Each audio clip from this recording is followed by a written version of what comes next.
when does trying after multiple failures become foolishness, and when is it being a visionary who is committed to the vision and purpose you have unlocked in your mind? That's what I'm going to talk about today.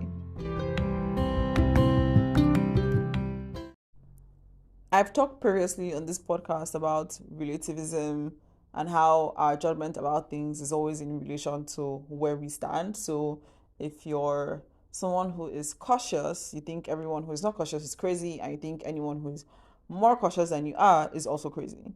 And yesterday I also talked about like luck and risk and how the things that may be outside of our control that contribute to our success. And you must have probably seen this article about how one of the greatest uh, things that impact a person's trajectory in life is where they are born, literally, something that is not in their control. And combining those two things is thinking about how we attribute success, the reasons for success or failures to people and to ourselves, and also how we attribute things like visionary or foolish or risk taker or rule breaker to people. And this was also inspired by my reading of The Psychology of Money, the same chapter actually.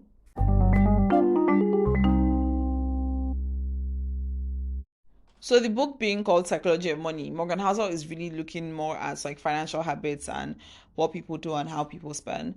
But the interesting part to me about this thing of how we attribute success or failure to people or the reasons that we give is also thinking about when we see successful people, what do we think about the reasons they're successful? Because we can look at somebody and say, oh, and I think I gave this example previously, like somebody scores high on a test and we say, oh, it's because the teacher likes them, or the teacher is like, they're the teacher's pet. And then maybe if you don't do so well on the test, it's because the teacher doesn't like you, versus maybe they actually worked hard to pass the test.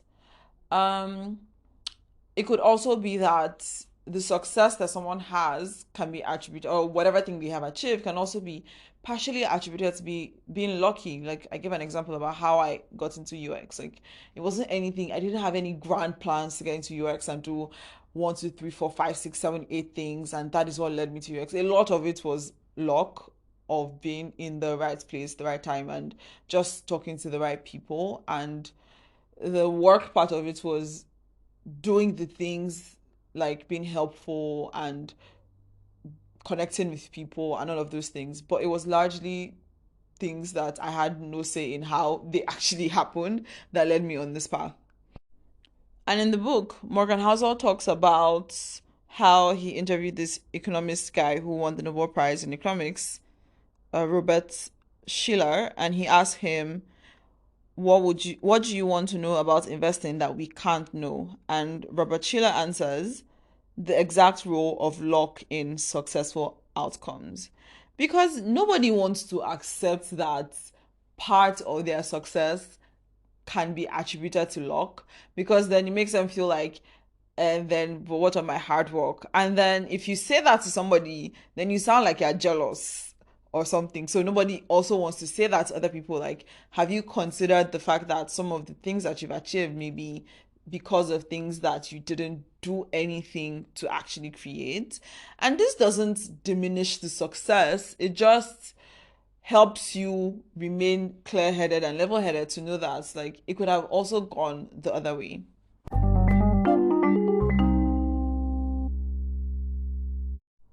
I think often about this illustration about how you should keep trying and trying and trying and you shouldn't give up.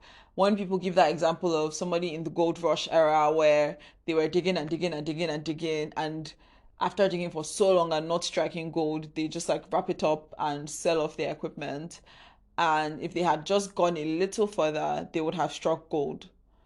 But it doesn't mean that the person then didn't become successful, because that is the beauty of life. Like it doesn't end there. It doesn't end at that place where you didn't get the quote unquote lucky break in that particular thing. If you keep taking steps forward in other areas, maybe then you get a lucky break somewhere else. Maybe this hypothetical person who didn't strike gold went on to didn't strike literal gold, went on to strike gold metaphorically somewhere else by doing something else and becoming successful in the way that he hypothetically wanted.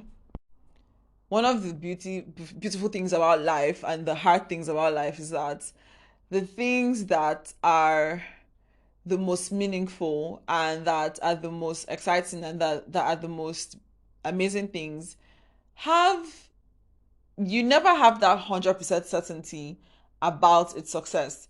Otherwise, what's the point? Like, where is the thing that keeps you on your feet? And even in relationships, right? Like being vulnerable with people, there's the chances of your relationships being 100% perfect forever. It's not 100%.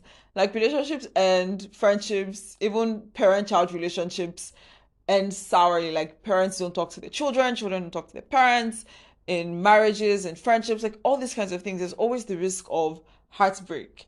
And people don't want that, so then they tend to withdraw and not take those shots. And in other aspects of life as well. But we really should be willing to take risks because on the other side of risk could be death, but it could also be life. It could also be great things.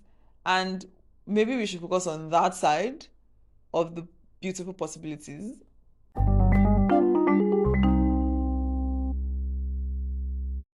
And then on the other thing I was talking about in the intro about when is it being a visionary and when is it being mad?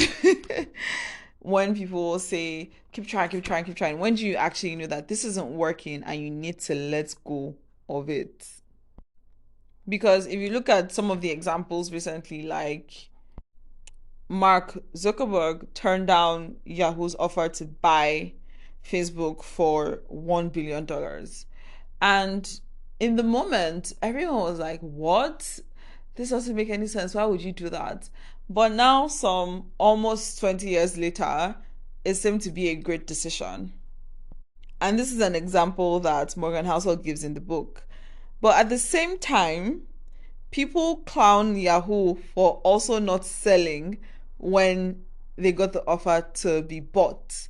So on the one hand, we assess Mark Zuckerberg's decision not to sell as good 20 years down the line. But on the other hand, we mock someone else's decision not to sell. And the only reason we knew that these were good or bad decisions, respectively, is because now we have time. A lot of time has passed and we can see the actual fallout or next thing that happened. In the book, he also gives this example about Vanderbilt, who built his whole empire around basically breaking the law. He wanted to build railroads. The law didn't accommodate building railroads, but he built the railroads anyway. Literally, he broke the law. And the lesson there is not then go and break the law and then you'll be successful, because like if you break the law, you go to jail. Which is what happened to Elizabeth Holmes and what's the FTX guy? Sam SBF.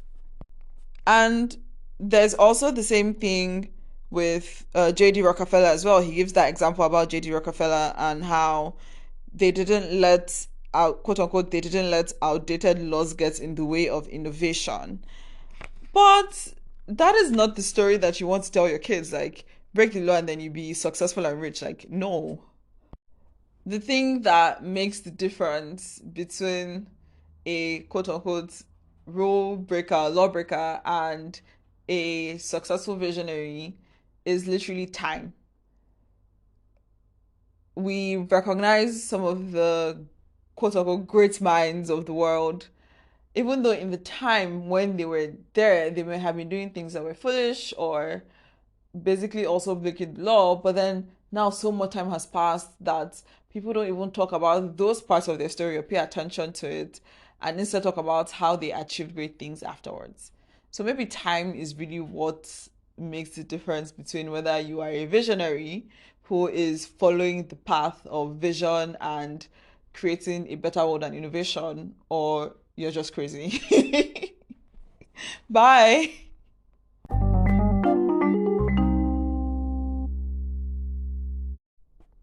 Hi, please submit a question through the link in the show notes, and I will do my best to answer on the podcast. Bye. Thank you for joining me on today's episode of A Couple of Things. If you enjoyed this episode or found any part of it insightful, don't forget to share with your friends on your social media, and be sure to leave a comment or a review if you can on your podcast listening app. Thank you.